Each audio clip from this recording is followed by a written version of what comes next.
खुलुमबाय बेखौबो आरो आंनो सैथोनि लामा इउटुब चेनेलाव नोंथांमोन साफ्रोमखौ बरायनानै लाबाय आरो जोंनि बासायगिरि फोरबो जिसु ख्रिस्टनि गोथार मुङाव बयनोबो गोजोननाय जासिहरबाय जय मसीह आरो बे समावहाय नोंथांमोननि गेजेराव आङो फोरबोनि गाहाम बाथ्राखौ बुंनो थाखाय फैयाखै आरो आं नोंथांमोनजों दिनैहाय मोनसे बाथ्राखौसो लानानै फैदों मोनसे मिथिनो गोनां आयदा आरो साफ्रोमबो इन्डियाननि भारतबासिनि मानसिफोरा बेखौ मिथिनो नांथारगोन आरो बे मिथिनो गोनां आयदायानो जाहैबाय भारत हादराव मोनसे गोदान आयेन फैगासिनो दङ आरो बे गोदान आयेनखौ नोंथाङा जुदि इन्डियाननि सिङावनो जुदि रायजो जादोंब्ला नोंथाङा सासे भारतबासिब्ला नागरिकब्ला नोंथाङा बे आयेनखौ मिथिथारनो नांगोन मानोना नोंथाङा मोनसे इन्डियाननि सिभिल क'डआव दङ नोंथाङा मोनसे इन्डियाननि मोनसे ल'आव दङ नोंथांमोनखौ सामलायो भारतनि गासै नागरिकफोरखौ सामलायो इन्डियान गभर्नमेन्टनि गेजेरजों मोनसे आयेननि गेजेरजों जों गासै भारतबासिफोरखौ इन्डियान गभर्नमेन्टआ सामलायो बेनिखायनो नोंथाङाबो बे आयेननि सोमोन्दैयै मिथिथारनो नांगोन मिथिखानोबो नांगोन आरो बे आयेना माबादि गोदान आयेन बिलाइ बेखौ जों मिथिथारनाया गोनांथार अनलायग्रा लोगोफोर आङो सानो अनलायग्राफोर बे आयेनानो जाहैबाय uniform civil code UCC uniform civil code one nation one card one code मोनसेल' धोरोम बा मोनसेल' ड्रेस बा मोनसेल' इउनिफर्म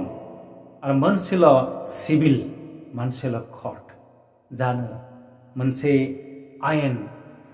लानानै फैगासिनो दं इन्डियानाव आरो बे इन्डियानि गेजेराव इमप्लिमेन्ट जायोब्ला नोंथांनि मा खहा जागोन नोंथांनि मा खथि जानो हागौ मा लाब जानो हागौ बेखौ नोंथाङा एसेब्लाबो मिथिथारनो नांगोन आं सानो अनज्लायग्रा लोगोफोर इन्डियानि गेजेराव गोबां हारि जातीय धर्म दङ बिसोरनि गेजेराव गावबागाव समाज गावबागाव मोनसे धर्मनि मोनसे ल'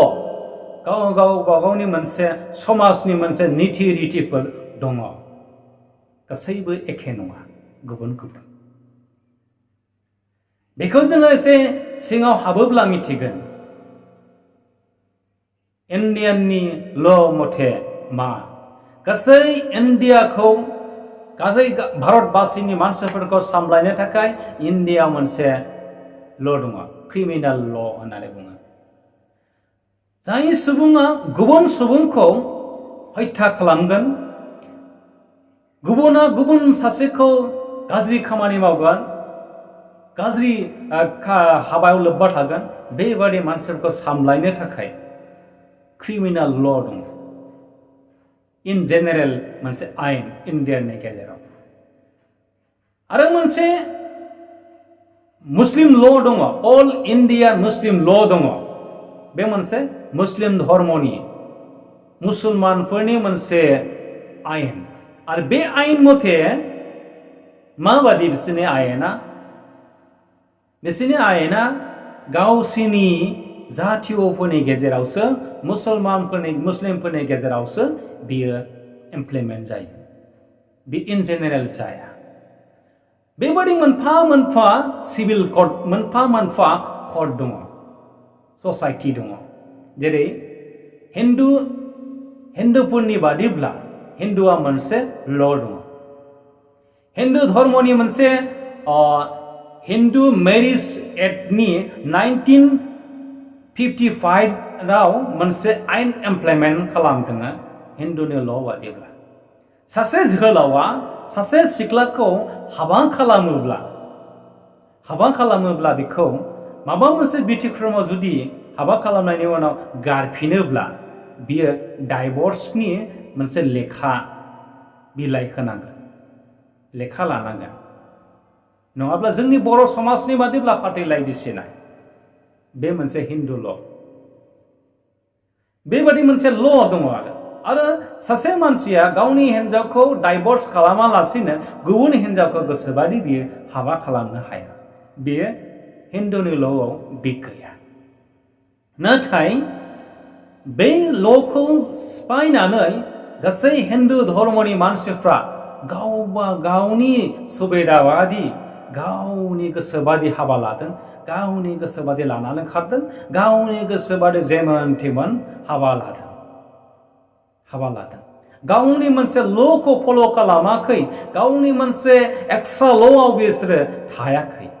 बिसोरखौ सामलायनो माबा मोनसे गुबुन ल' नामाखौ बेबादि मोनसे नीतिनि थाखाय मोनसे आयेनखौ फल' खालामनायनि थाखाय सिफायनायनि थाखाय इन्डियायाव मोनसे गोदान ल' बानायनो थांगासिनो दङ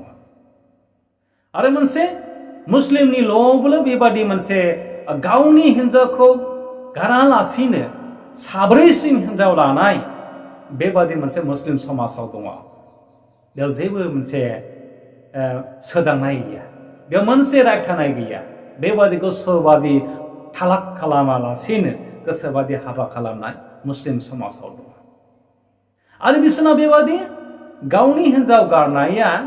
माब्लाबानि समाव जुदि गिदिंफिननानै गसाइ फिसायजों जुदि मुखा मेला खालामफिनोब्ला बे मालाबाबो मोनफिना बे मुस्लिम समाजाव दङ मुस्लिम ल'आव दङ नाथाय जोंनि माखासे हिन्दु ल' बादिब्ला बियो गिदिंफिननानै गावनि असे फिसायजों गोरोबफिननो हाफिनो बेबादि मोनसे आयेन दङ गासै हारिफोरनि गेजेराव गावबा गाव समाजनि मोनसे आयेन नीति रीति दङ दिनैहाय ख्रिस्टानफोरनि गेजेरावबो मोनसे ल' दङ मोनसे नीति दङ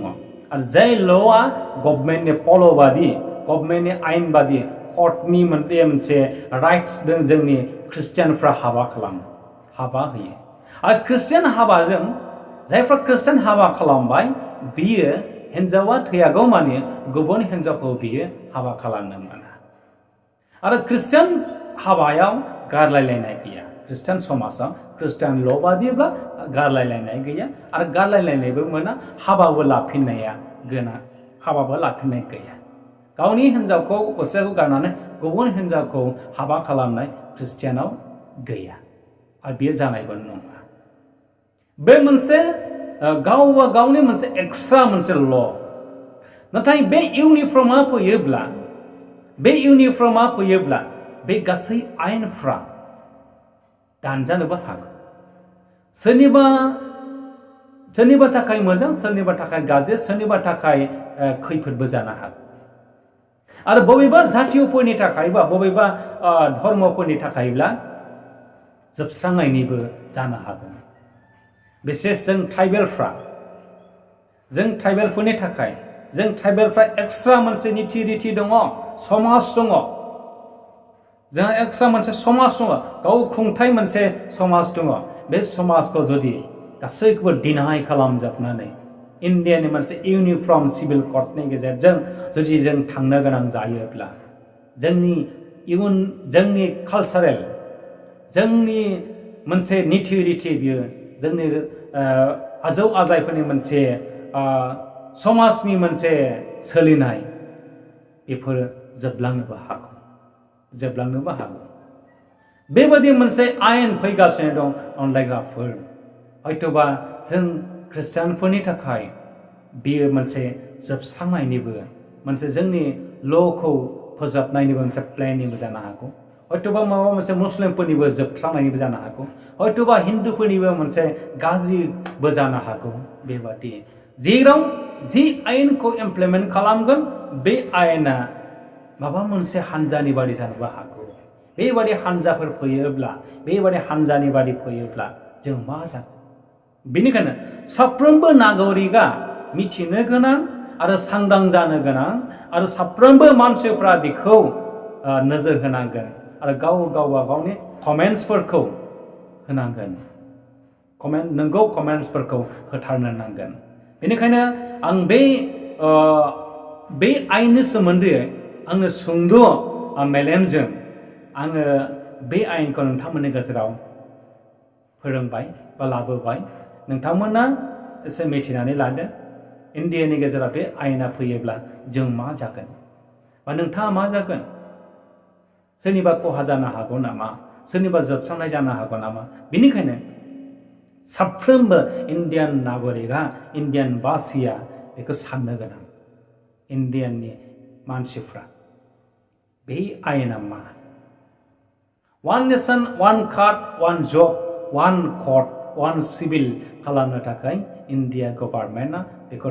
गोबाव बोसोरनिफ्राय ट्रायल खालामगासिनो दङ आरो फैनानै दिनै बिजेपि गभर्नमेन्टआ बेखौ इमप्लिमेन्ट खालामनो थाखाय साहसजों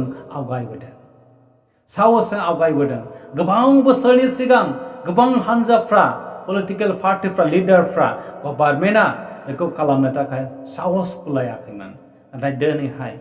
इन्डियायावहाय बिजेपि गभर्नमेन्टआ बेखौ खालामनो थाखाय साहस खालामदों बेनिखायनो सांग्रां जा जों गासै नागरिकफ्रा जायखि ख्रिस्टियानानो जा जायखि हिन्दुआनो जा जायखि मुस्लिमानो जा जायखि हारियानो जा मानो बिसेस जों ख्रिस्टियानफोरनि थाखाय बे मोनसे बिराद गिदिर खैफोदबो जानो हागौ जों प्रार्थनायाव थानांगोन जों सांग्रां जानांगोन जों सिरिमोननानै थानांगोन बे मिथिहोनायनि गेजेरजों नोंथांमोन साफ्रोमखौबो इसोरा बोर होथों आरो नेप्लायथों जय मासि